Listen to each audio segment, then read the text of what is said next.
"Perhaps Mrs. Harrison can help you," the woman said. "She has a room. Perhaps you can stay with her. Wait a minute, I'll get my coat and I'll take you there." The woman took the stranger to Mrs. Harrison's house. Mrs. Harrison gave him a room for the night. He was very glad. It was the last night of October, and it was cold. The next day was Sunday. The man looked round the village. He was very interested in the history of the village. He met some of the villagers and asked them their names. But he did not visit the church. That was unusual. The church in Wood End was the most beautiful building in the village. But the stranger was not interested in it. He did not go to church that night with all the villagers. It was the first Sunday evening of November. When the villagers came out of the church, the man had gone. They had all liked him. The ladies had thought he was very good-looking. A few weeks later he came back. It was the first Sunday in December. The villagers were coming out of church. It was cold and dark. "Hello," he said. "I'm back again. It's nice to see you all once more." His next words surprised everyone. "Perhaps you can help me," he said. "I'm looking for a house. I want to buy a house here." "Here?" someone said. "But why here? There's no work in Wood End for a young man. All the young people leave the village. They find work in Lydney, the nearest town." "I'll get a job somewhere," the stranger said. "Perhaps in Lydney." Then one of the villagers told him about old Mr. Smith's house. Mr. Smith had died in the summer. His house was empty. It was for sale. The house was on the corner of Main Street and Church Lane. "I'll ask about the house tomorrow," said the young man. "Perhaps I'll be lucky. Goodbye. I'll see you soon." The villagers watched him leave. They all saw his car. It was very big and luxurious. He looked rich. A few days later, Mr. Smith's house was sold, and in the middle of December the young stranger arrived. He moved into the house and worked very hard. He fixed the roof. He repaired broken windows. He painted and decorated. He changed the whole house. But there was a big surprise for the villagers. On the morning of Monday, the 21st of December, they saw a big sign on the front of the house, and on the sign were these words: "The Corner Shop, Proprietor Dave Slatin." Chapter 2. The Village Meeting. The villagers could not believe it. A shop in Wood End. Everybody talked about it. There was once a shop in Wood End, but it had closed 20 years ago. Some people wanted the shop, but others did not. The villagers met in the evening in the village hall. Everybody was there. Everybody was interested in the new shop. "The corner shop is a good idea," someone said. "We need a village shop. We won't need to go to Lydney." Then Mrs. Harrison spoke. She liked the stranger, Dave Slatin. "I agree," she said. "A village shop is a good idea. It's too quiet here. Wood End needs a shop." "Nonsense," said Miss Brown. She was the village school teacher. "Lydney is not far away. There are lots of shops there." Soon everybody was shouting. Then Mr. Hart spoke. He was a very big man with a loud voice. "Listen, everybody," he shouted. "We've never had trouble in this village before. We've always been quiet and happy. Now this shop is causing trouble." "Let Mr. Slatin speak," someone said. "It's his shop. Let him speak." "Ladies and gentlemen," said Dave Slatin, "I don't want to cause any trouble. I'm still a stranger in your village. But I want to be one of you. I want to be your friend. I like the people of Wood End." He smiled, and a few people clapped. They liked him. "The corner shop will sell lots of things," he went on. "It will sell food and things for the house. Everything will be cheap, I promise." Everybody was listening carefully. "And I have another idea," he continued. "I'll sell village products." "What do you mean by village products?" asked Miss Brown. "I'll tell you, Miss Brown," he said. "I know that you make beautiful bread and cakes." Miss Brown smiled. Yes, she did make bread and cakes. Everyone knew that. "And you, Mr. Hart, I've seen your flowers. You grow beautiful flowers." Now Mr. Hart smiled. Yes, his flowers were beautiful. Everyone knew about them. "And Mr. Everett makes pots," someone said. "And Mrs. Davis makes dolls," said another voice. "And I do paintings of the village," said old Miss Lucy Gray. "Yes," said Dave, "you can all do something. You villagers are clever. You make lots of things. We can sell them to the tourists. In the summer, Wood End can make a lot of money." "But what about the money?" said Mr. Hart. "How will you pay us?" "That's a good question," said Dave. "And here's the answer. You'll bring your things to me, and I'll sell them for you. I'll keep some of the profit. You'll have the rest." "What a good idea," said Miss Brown. "Yes, I agree," said Mr. Hart. All the villagers agreed. Everyone in the village was happy with Dave Slayton's plan. The corner shop opened on Monday the 4th of January 1965. Soon the shop was busy, and Dave needed an assistant. The new assistant in the corner shop was Anna. She started work in late January.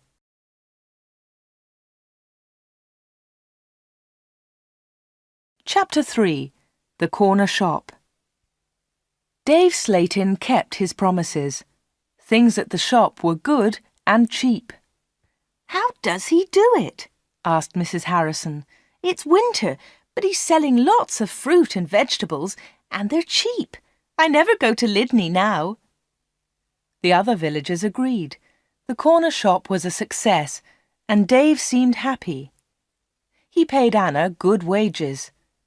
Sometimes her friend Peter helped at the shop, and Dave gave him money too.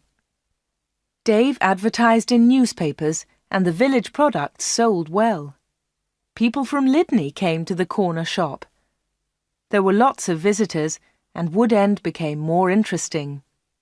The villagers were surprised, but pleased. They were making a lot of money. Dave lived alone in a flat above the shop. He was very popular in the village, but no one ever went to his flat. No one ever saw inside it. At the bottom of the stairs there were 2 doors. One led into the stockroom. The other door had a notice on it. "Special orders only. Keep out." The door was always locked. Anna never went into the special orders room. "Why do you lock that room, Dave?" Anna asked one day. "What's in there?" "It's for special orders," he replied. "Big orders." "But you won't get any big orders in Wood End," said Anna. Dave said nothing. He did not want to talk about that room.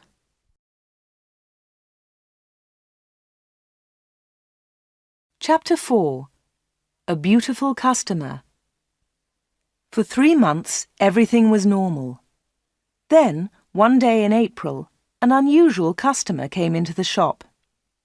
The new customer was a very beautiful woman.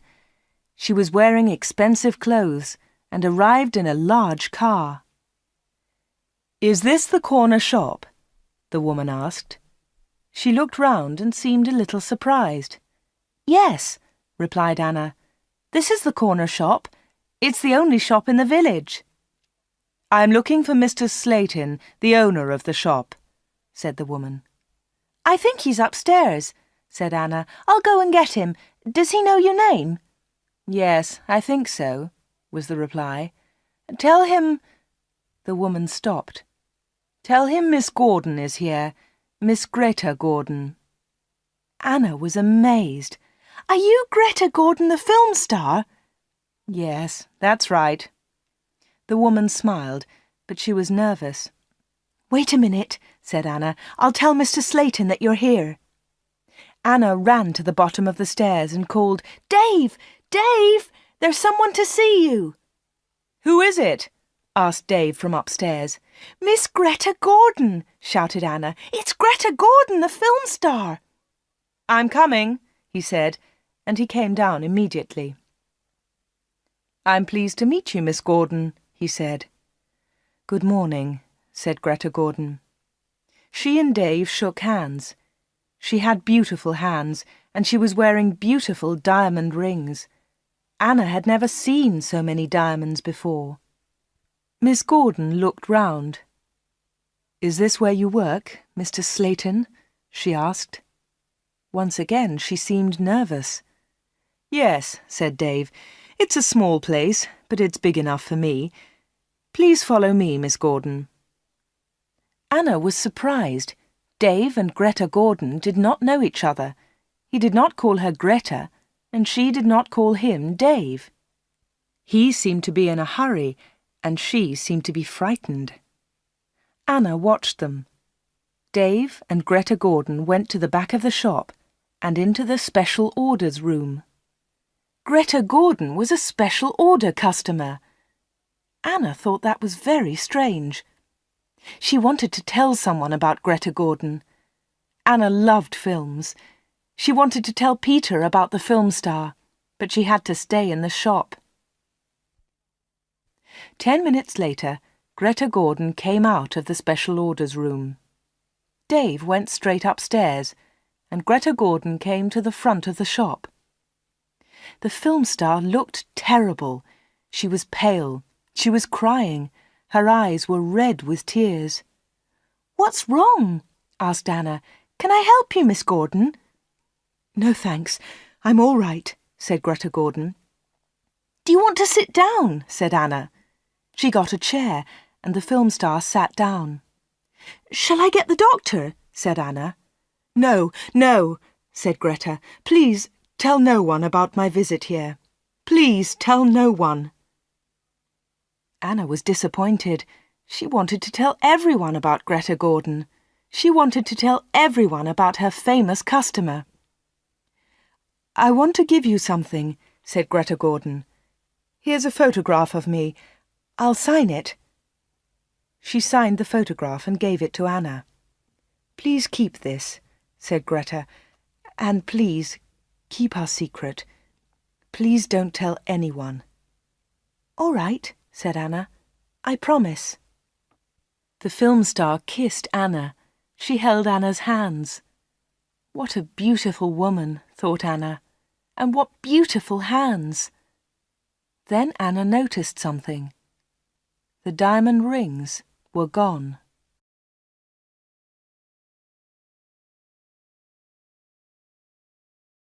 Chapter 5. A Page in Film News. Dave never talked about Greta Gordon. He never talked about her visit to the corner shop. One day, Anna asked him about the film star. "How do you know Greta Gordon?" said Anna. "Is she a friend of yours?" "I don't want to talk about her," Dave replied. "She was a special order customer. Don't ask any more questions about her, Anna." So Anna did not ask any more questions. She did not ask about Greta Gordon's special order, and she did not ask about the rings. Anna kept her promise. She never told anyone about the film star. Soon it was spring. Anna and Dave were busy. Mr. Hart brought lots of flowers to the corner shop, and Anna sold them to the tourists. There were lots of tourists that year. In May, Peter asked Anna to marry him. She said yes. They became engaged. They planned to get married in the following year. Now they needed money, so they worked hard and they saved. They were very much in love. On Saturdays, Peter played football or cricket, and Anna often went to the cinema in Lydney. He enjoyed sports, and she loved watching films. One day, Anna was reading Film News. This was a magazine about film stars.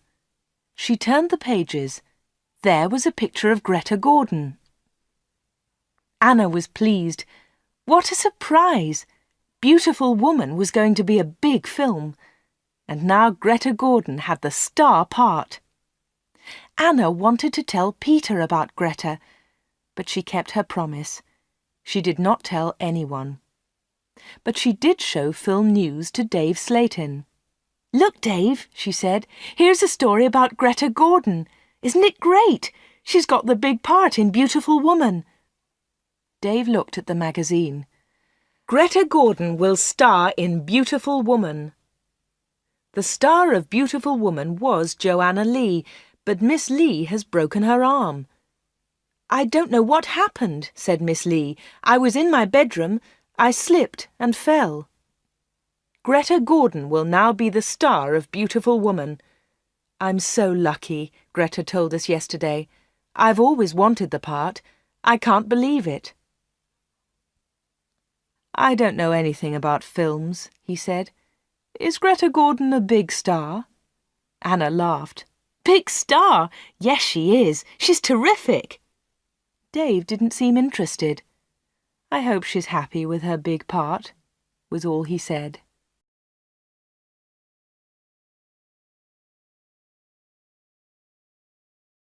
Chapter 6.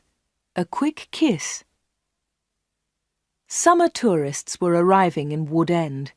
The weather was beautiful and the shop was doing well. But Anna was not very happy.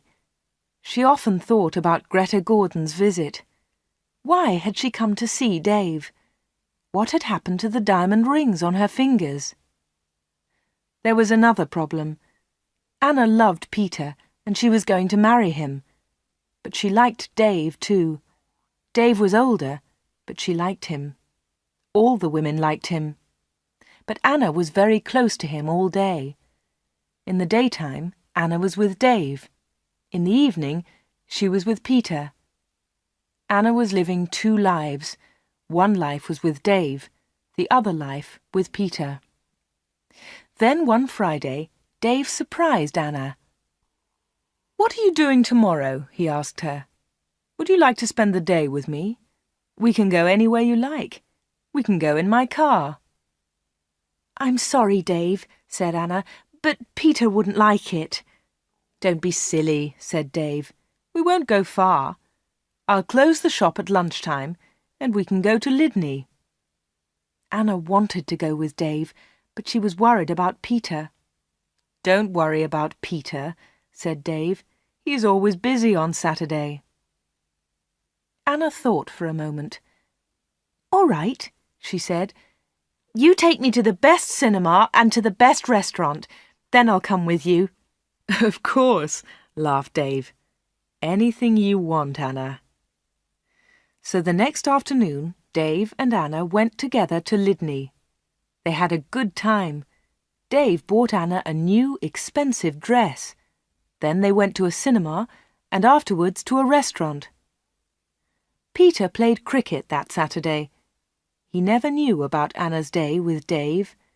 He was playing in another village and returned to Wood End very late. Dave and Anna were also very late. Dave stopped his car near the corner shop. The night was warm. "Thanks, Dave," said Anna. "It was a lovely day." "I enjoyed it too," said Dave. He put his arm round her shoulders and kissed her. It was a quick kiss, but for Anna, it was wonderful.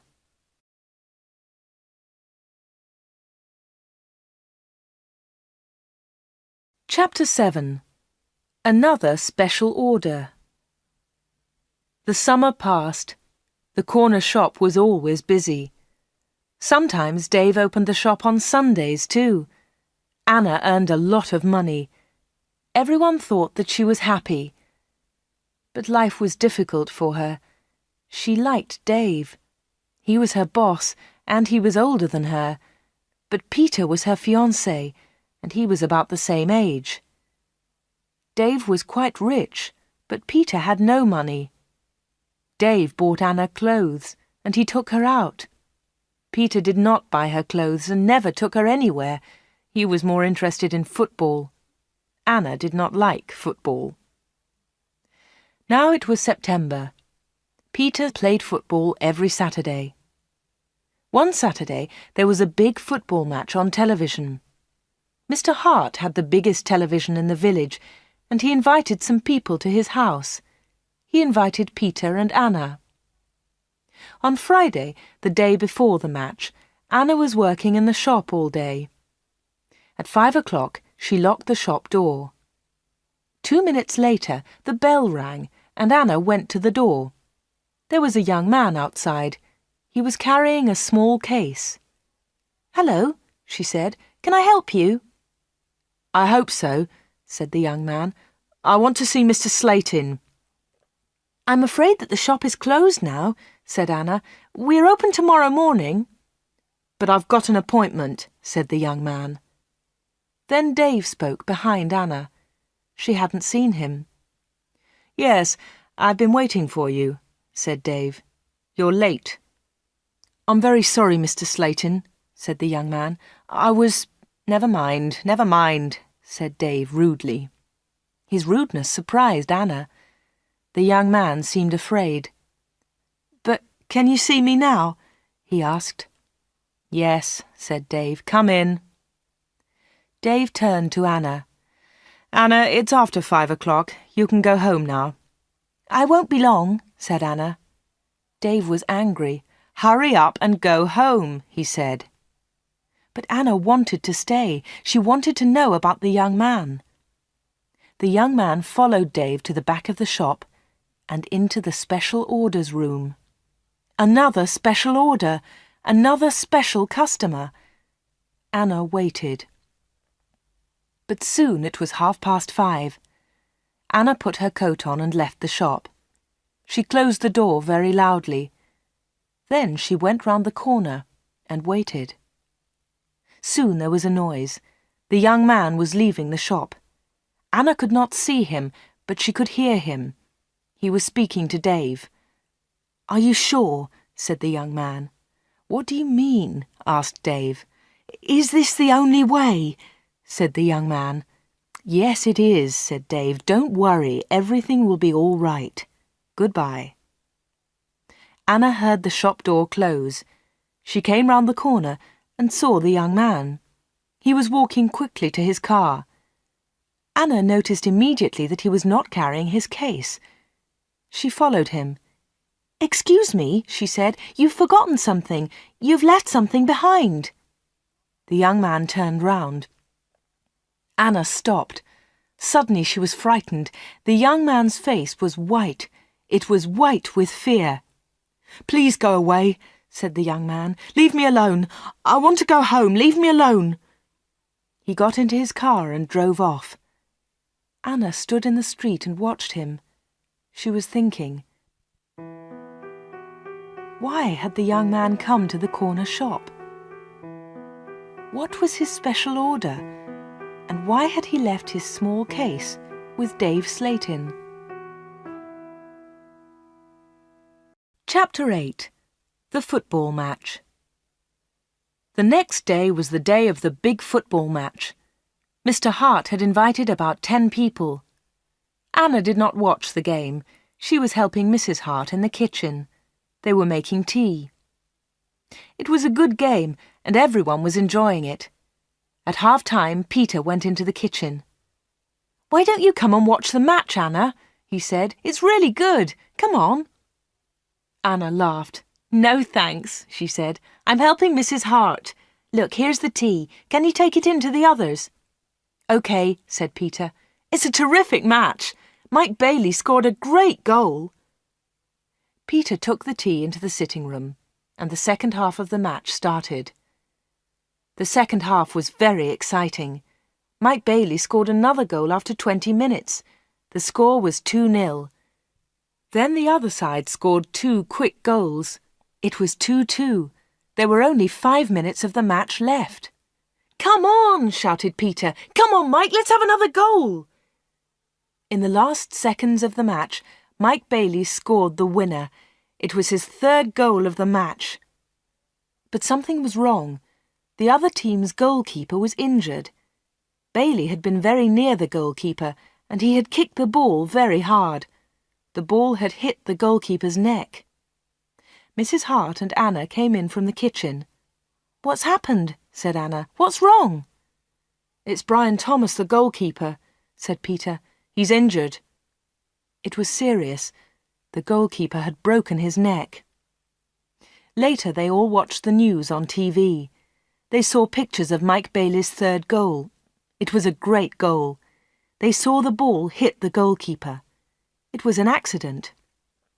The TV announcer said, "And now over to our sports studio for an interview with Mike Bailey." They all watched the interview. The TV showed a picture of Mike Bailey and the interviewer. "Mike," said the interviewer, 3 goals in 1 match. How do you feel about that?" But Mike Bailey said nothing. He could not speak. He tried to speak, but he could not. It was terrible. The interviewer tried another question. "Let me ask you about the 3rd goal, Mike. It was a great goal, but how do you feel about the injury to Brian Thomas?"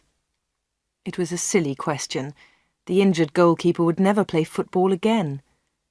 Mike Bailey said nothing. He looked very ill. When the interview ended, Mr. Hart turned off the TV. No one noticed that Anna had left the room. Mike Bailey had looked frightened. Anna was frightened too. Mike Bailey and Anna had met before, the day before, at the corner shop.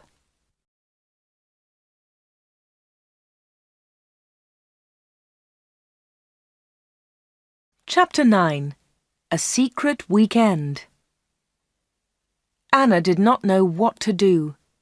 She was only 17, but sometimes she felt much older. She wanted to ask Dave about Mike Bailey and Greta Gordon. She wanted to know about special orders. She decided to wait. One day, Dave and Anna were alone in the shop. "How's Peter?" asked Dave. "He's fine, thanks," said Anna. Dave smiled. "Is he still playing football?" "Of course he is," said Anna. Dave laughed. "You don't see him very much, do you, Anna?" "I see him 3 or 4 times a week," said Anna. "What about weekends?" Dave asked. Anna replied quickly, "I don't see him much at weekends. He plays football then." "When are you getting married?" asked Dave. "I don't know," she replied. "We haven't decided yet. Perhaps next year." "That's a long time." Dave smiled at Anna. Anna felt afraid. She also felt excited. She didn't know why. "Sometimes you're bored, Anna, aren't you?" said Dave. He looked into her eyes. "Yes," said Anna, "that's true." "Why don't you come away with me for a weekend?" said Dave. "We can go to London." A weekend in London! Anna had only been to London once for a day. Anna was excited, but she was also afraid. "I don't know," she said. "I must think of Peter." "Oh, forget him," said Dave. "He'll never know.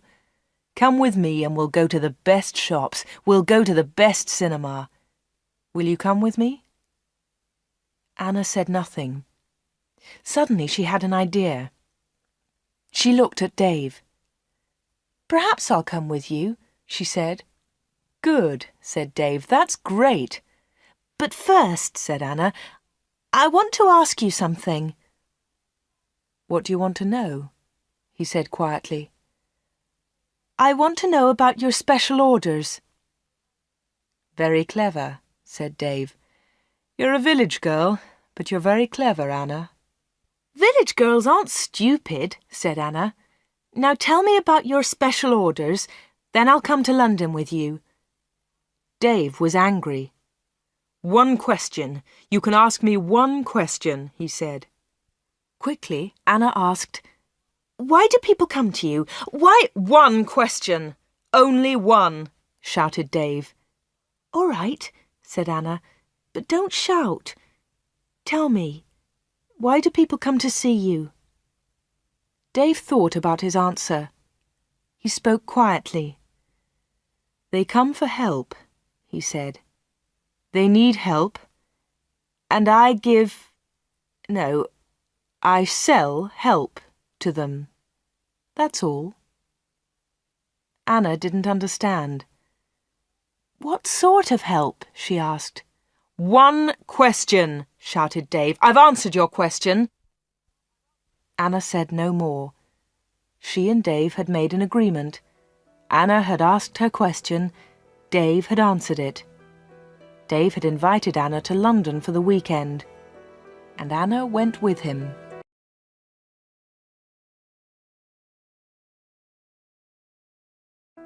Chapter 10. A Quarrel. Anna enjoyed the weekend. They arrived in London late on Friday evening and stayed at a big hotel. On Saturday they went shopping, and in the evening they went to a cinema. On Sunday they went to a park. They came back to Woodend on Sunday evening. It was the last Sunday in September. On Monday, Anna went to the shop. It was not so busy now. Summer was over. Most of the customers were villagers. It was a cold autumn. On Monday evening, Peter came to see Anna. "Hello," said Anna. "Did you win on Saturday?" "No," said Peter. "We didn't win, and I didn't play." Anna was surprised. "You didn't play? Why not? What was wrong?"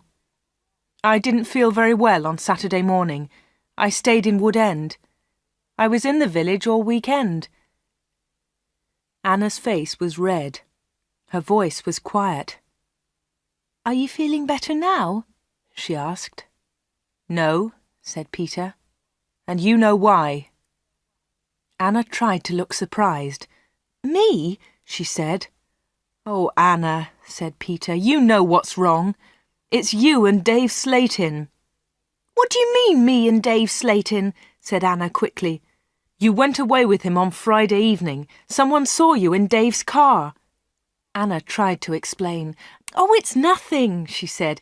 "Dave and I went—" "Shut up," said Peter. "I don't want to know, Anna. Don't talk about it." "But Peter," said Anna. Peter didn't listen.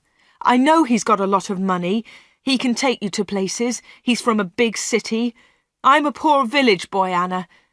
But you must choose. You must choose between Dave and me. You can't have both of us." "I know that, Peter," said Anna, "and I don't want both of you. But listen, Peter, I want to tell you about Dave. There's something very strange about him." "Dave, Dave, Dave," Peter shouted. "You talk about him all the time. I don't want to hear his name again." Peter turned round and walked out of the room. He left Anna's house. Now Anna was alone. She was very unhappy. She wanted to talk to Peter. She wanted to tell him about Dave. She wanted to tell him about Greta Gordon and about Mike Bailey. But Peter had left her. Chapter 11. Arthur Riseman. It was October. It was cold and wet. Anna was not very busy at the shop. She was very unhappy. She was a different girl. She seemed older. She didn't go out much. She looked ill. Most of the villagers knew that Anna had quarrelled with Peter. They also knew that she had been to London with Dave. But no one was able to help Anna. She did not talk to anyone. Before, she had been a happy, smiling girl. Now she was sad and lonely. She went to the shop every day. She was waiting for another special customer. Anna did not wait long. It was the middle of the month. Anna was alone in the shop. It was almost lunchtime. A middle-aged gentleman came in. He was a big man with a very large moustache. He was well dressed, and he was carrying a large briefcase. "Good morning, miss," he said politely. "Good morning, sir," said Anna. "Can I help you?" Anna was very polite too. She was interested in this man. "I'm looking for Mr. David Slatin," said the man.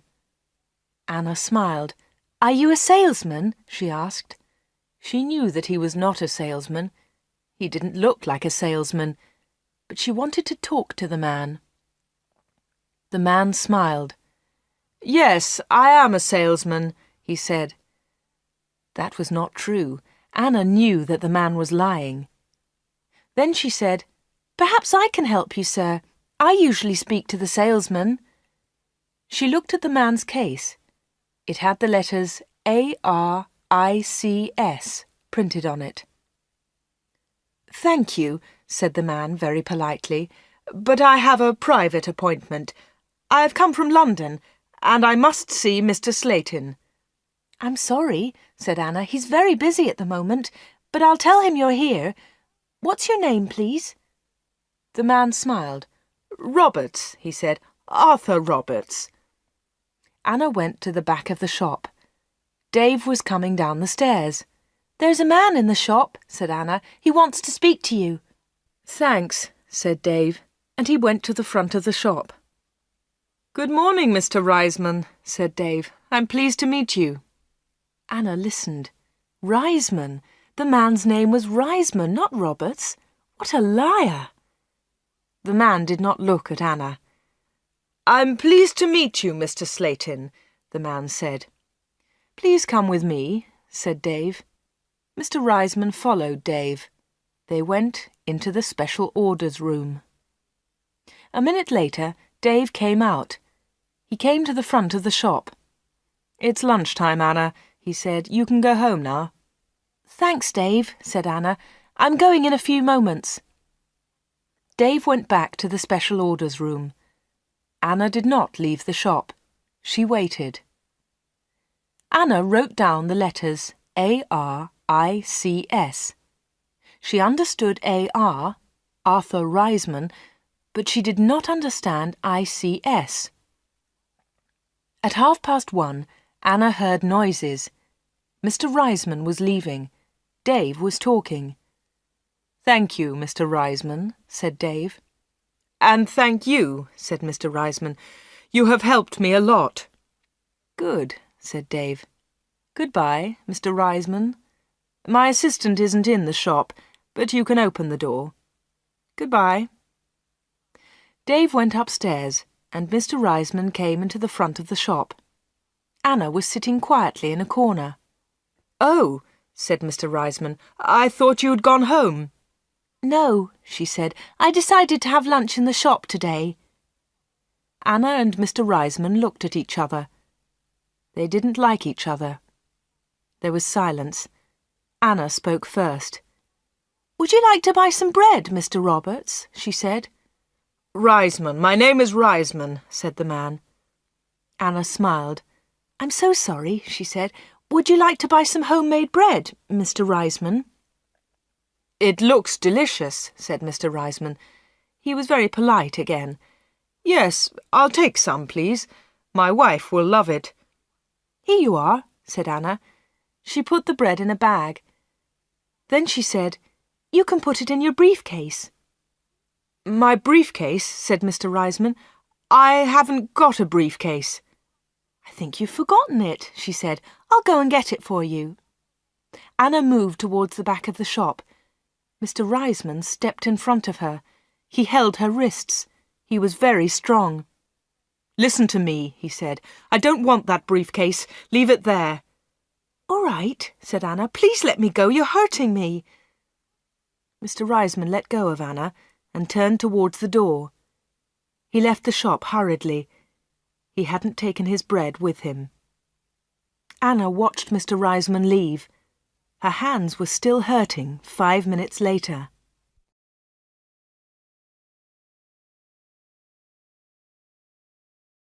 Chapter 12. Anna waits for news. Anna waited for some news about Mr. Reisman. She remembered Greta Gordon. The film star had visited the corner shop. Later there was news about her in a magazine. Mike Bailey had visited the corner shop too. Later there was a lot of news about him on TV. And now Mr. Reisman had visited the corner shop. Anna was waiting for some news about him.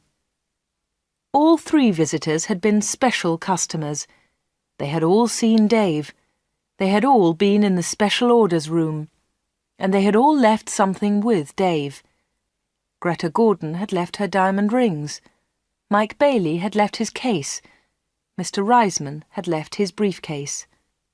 Anna wanted to find out more about the 3 special customers.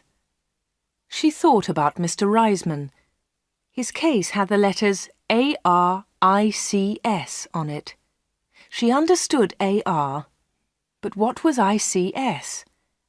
Perhaps Mr. Reisman was a businessman and ICS was his company. Anna looked in the newspapers, but she didn't find anything about ICS. She read the magazines. She listened to the radio. She watched TV. But there was nothing about ICS. Anna heard nothing. She saw nothing. Then she had an idea.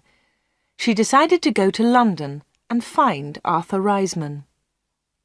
It was a Friday. Early in the morning she left a note for Dave. She took the note to the shop. "Dear Dave," it said, "sorry I can't come in today. I'm going to Lydney. I'm buying some things for my wedding. Anna." The note did not tell the truth, but Anna didn't care. Anna took a bus to Lydney and then caught a train to London. She got to Paddington Station at midday. She got off the train and looked for a telephone box. The telephones were near to the entrance to the station, but the boxes were all full. She stood and waited. Then Anna saw the letters ICS. There they were.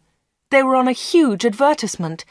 Anna had found the answer to her problem. International Computer Services, ICS. Perhaps that was Mr. Reisman's company. Soon one of the phone boxes was empty. Anna rang the number, 222-8959.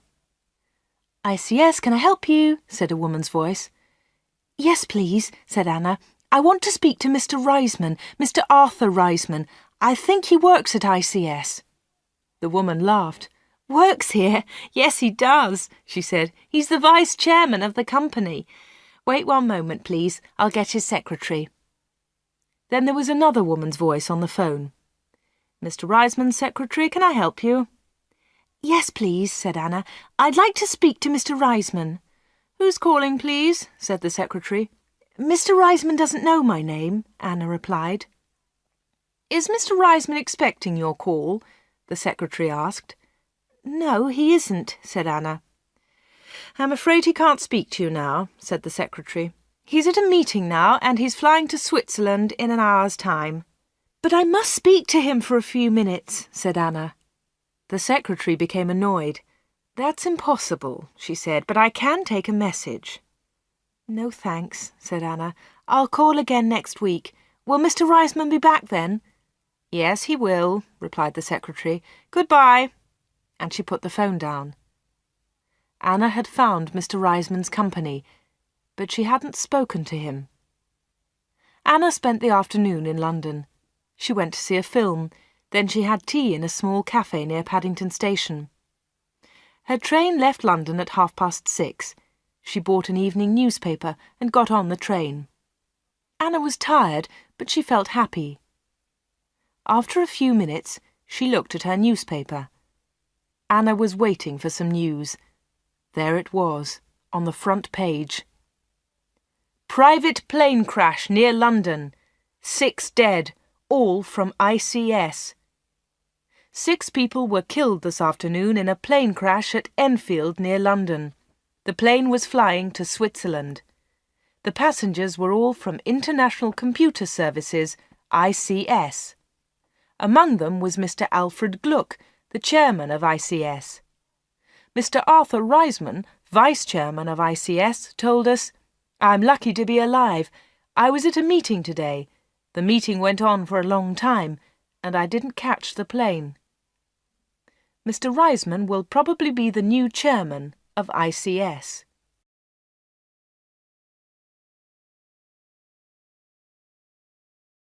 Chapter 13. The Special Orders Room. Anna got home about 10 o'clock. She turned on the radio and listened to the news. The chairman of ICS was dead, and Mr. Reisman was the new chairman. Anna didn't sleep that night. She was thinking about Dave Slatin and the special orders. What were they? What was Dave Slatin doing in that room? On Saturday morning she went to the shop. Dave said nothing to her. He was angry because Anna had not worked on Friday. He didn't ask about her day off, and Anna didn't tell him about it. At 11 o'clock, Dave left the shop. He got in his car and drove off. Anna was alone. This was her chance. She went to the back of the shop and turned the handle of the locked door. But the special orders room was not locked. Dave had forgotten to lock it. Anna opened the door and went into the room. It was a small room, dark and hot. Anna turned on the light, but it was not a very strong light. She looked round the room. There was a small table, 2 old chairs, and a lot of boxes. That was all. Special orders? There were no order books, no papers, no pencils. Anna walked round the table. It was difficult because there were a lot of boxes on the floor. Anna opened one of the boxes and looked inside. She found some old magazines and newspapers. Underneath, there were some dirty old clothes. But underneath the clothes, she discovered some money. Lots of money. British money, French money, American, German. There was money from all over the world. Anna was amazed. She had never seen so much money before. She looked round again and found Mike Bailey's case. It was empty. Then she found Arthur Reisman's briefcase. That was empty too. Then Anna looked into a bigger box. Inside it were some dolls with broken arms and legs. One of the dolls was very beautiful, but it had a broken arm. Anna put it on the table. Then Anna found a book about football. Inside there were some pictures of footballers, but the pictures were all torn. Anna put the book on the table. Anna looked into the box again and found some little cars. Most of them were broken. She found a small model aeroplane. It was broken too. Anna put all these things on the table. What a strange collection. There was the money, the broken doll, the toy cars, the model aeroplane, and there was the football book with the torn pictures. Anna looked at the things on the table. What were they for? Why did Dave Slatin keep them in this locked room? Suddenly Anna jumped. There was a noise behind her. Someone was standing at the door.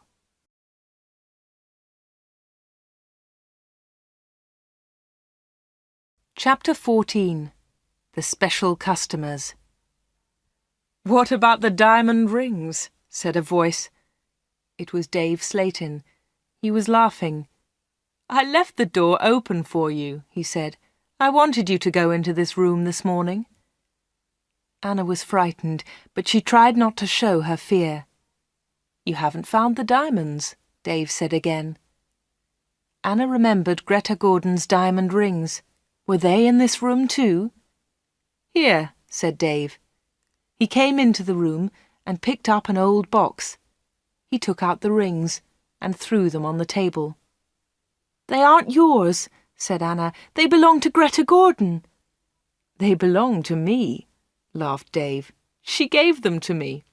"But why?" asked Anna. "Why? Why did Greta Gordon give you those diamonds? And all this money? Who gave you the money?" "My special customers," said Dave. "My special customers gave me the money. It's mine now." "Mike Bailey and Mr. Reisman gave you all this money?" asked Anna. "Yes," said Dave. "You have seen some of my special customers, not all of them." "But why do they come?"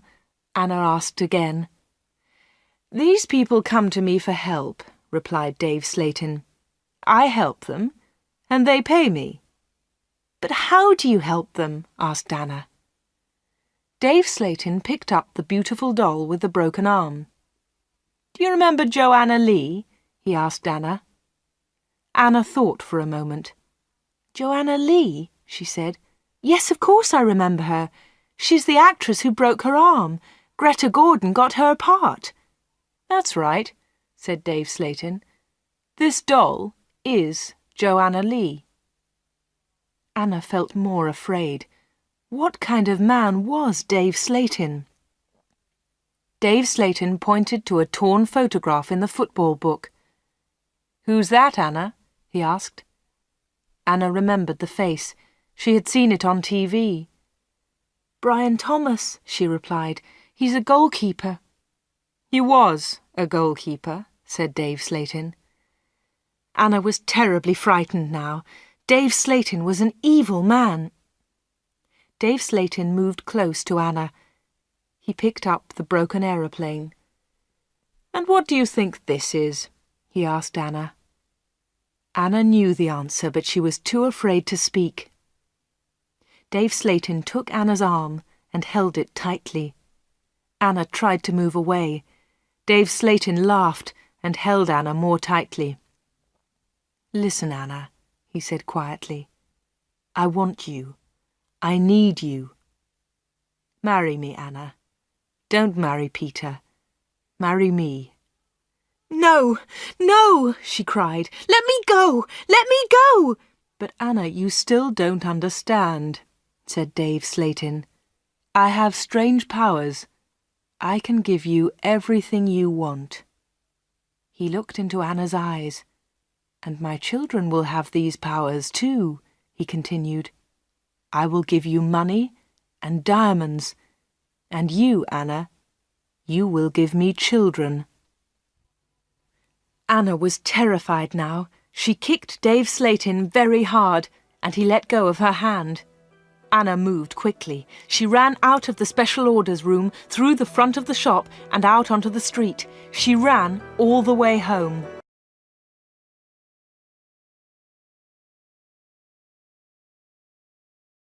Chapter 15. The 31st of October. When Anna got home, she felt terrible and went to bed. In the evening, Peter came to see her, but Anna was ill in bed. I'll come and see Anna tomorrow, Peter told Anna's mother. Again, Anna did not sleep all night. The next day, Sunday the 31st of October, was a terrible day for Wood End. Anna stayed in bed. She had a fever, and her mother phoned the doctor. The doctor came immediately. Anna's very ill, said the doctor to Anna's mother. I'm worried. I don't know what's wrong with her. I'll come back again tonight. That afternoon, Peter came to Anna's house. He tried to speak to Anna, but she was too ill. He sat quietly beside her bed. At about 7 o'clock, Peter heard shouting in the street. He went to the window and looked outside. People were running and shouting, Fire! Fire! Fire! There's a fire at the corner shop! Peter ran out of Anna's house and into the street. There was a big fire on the corner. The shop was in flames. Nobody could see Dave Slayton. His car's here, said Mr. Hart. Dave must be inside. Then the villagers saw him. He was standing at an upstairs window. Jump, Dave! They shouted. Jump! Save yourself! But Dave did not move. He was standing at the window, and he was laughing. Some of the women in the street started screaming. Mr. Hart tried to run into the shop, but the others pulled him back. Flames were leaping up from the shop. The flames reached Dave Slayton. The villagers saw that he was still laughing. That was the last time they saw him. The flames hid him completely. No one was able to save him, and no one ever saw him again. Peter went back to Anna's house. The doctor was in the kitchen, talking to Anna's mother. Suddenly, there was a scream. They ran upstairs to Anna's room. Anna was dead.